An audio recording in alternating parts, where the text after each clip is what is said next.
Hello everyone. Today we are going to start with the sixth unit, and in this video we are going to study about opinion leadership and what are the different dynamics of opinion leadership and measurement of opinion leadership. What exactly opinion leader is? Who is opinion leader? It is defined as the process in which one person influences the attitudes or actions of other person informally, who may be identified as an opinion leader.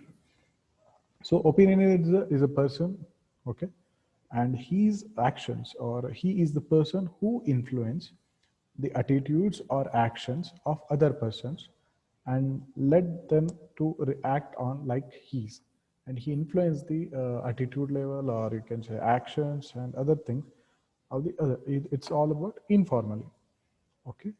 And they offer informal advice about the product or services, whatever they should purchase, what they should not purchase.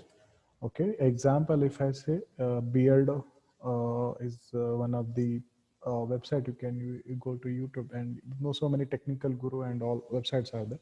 So they will make you comparison of different products, and they will let you know what you should purchase and which you should not purchase on a comparison basis. So opinion leaders are part of social groups and they have social communication networks also. Now, if you look at the characteristics of opinion leaders, first, have relatively more status in the society or in the place. Okay. Second, have greater exposure to mass media.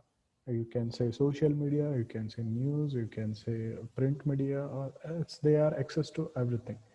Then have greater interest and knowledge of area of interest. For example, they might be in technical, they might be, for example, specifically, if I say a mobile revision, or you can say product revision or service revision, different products, different services. They have the whole and every knowledge about it. More sociable, okay, because of their character. More innovativeness, they always do, and loyal to group values. So these are the basic characteristics of opinion leaders. Now, moving further, if we see the dynamics of opinion leadership process, so it is highly dynamic in nature, okay, because they communicate informally about the product and service offering and or brands, okay. So they offer product information and advice and narrate experience about it. They purchase a new, they talk about everything. For example, if you take a mobile phone, they talk about all characteristics it has, what features it is having, how you can use it. They're not generic in nature, they are specific to a product category. And an expert in one product category would not be an expert for another product category. If they do so, they will fail also. So there's a person may be an opinion leader for product category and an opinion receiver for another one. Now, if you look at the dynamics, the first is opinion leaders provide product information, advice, and narrate the experience. So, what the product has, they tell about the products, and they tell about the advice. If you're looking for gaming phone, don't purchase this. If you're looking for camera phone, you can go for this. And they will tell their own experience for since 1 month I have been using, since 2 months I have been using. So this is how they explain. Next, opinion leaders provide both positive and negative information that we know. If you go and check, they talk about the pro side and cons side. Okay, both things they will explain. For example, if a mobile phone is better in its display and it's in touch and its camera and processor, but it is not good in terms of battery. So battery is a negative and many things are positive. They talk everything about it. Next, opinion leaders are influential and persuasive. They persuade people. Okay, they influence and persuade the people. Next, opinion leaders are not generic in nature. So these are the dynamics of opinion leadership. Now, moving further, the type of opinion leaders we say opinion leader, market maven, product innovator, surrogate consumer. So, opinion leader always involved in product category, high status he has, and social activity. But market maven, if you see general market knowledge he has, expertise, not product specific case. Now, coming to the product innovator, he always purchases new things which comes in the market and less integrated into social groups. Surrogate consumer, often professional, they are tax consultant, wine steward, stockbroker. So these are all surrogate customers, consumers. Now, how do we measure the opinion leadership? So there are four things. One is self-designating method, sociometric method, key informant method, objective method.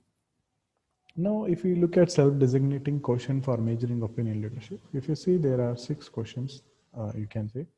So in the last 6 months, have you been asked your advice or opinion about golf equipment? If someone, he might be. So yes or no. Then multiple questions. If yes, friends and neighbors frequently ask my advice about golf equipment sometimes. So there are plenty of questions which decide that I am an opinion leader. Okay. Now, if you see the method of self-designating, in each responder is asked a series of questions to determine the degree to which he or she perceives himself or herself to be an opinion leader. So there are a set of questions that we have seen, they will ask to them, and that decide whether they are opinion leader or not. The simple question asks, do you influence other people in their selection of product? Yes or no. So advantage of this method, measure the individual's own perception of his or her opinion leadership. But limitation is depends on the objectivity with which respondent can identify and report their personal influence. They might tell wrong that yes, people get influence about me. So this is the disadvantage of the method. Moving to the second one, that is sociometric method. So in this method, members of a social system are asked to identify whom they give advice and whom they go for advice and information about a product category. So questions asked in this type of method are, whom do you ask first? Whom ask you for information about the product category? These are such type of questions are asked in sociometric. It's a sociology. Socially. So advantage is the questions have the greatest degree of validity and are easy to administer. But limitation side, if you see, it is very costly and analyze often is very complex one because we have to go. Spending is huge in this. Cost incurred is very high and it requires a large number of respondents not suitable for sample design where only a portion of the social system is interviewed. So this method has these type of limitations. Now continuing the next, that is key informant method. So here carefully selected key informants in a social system are asked to designate opinion leader. And the question is, who are the most influential people in the group? That is a simple question they ask and everyone tells about it.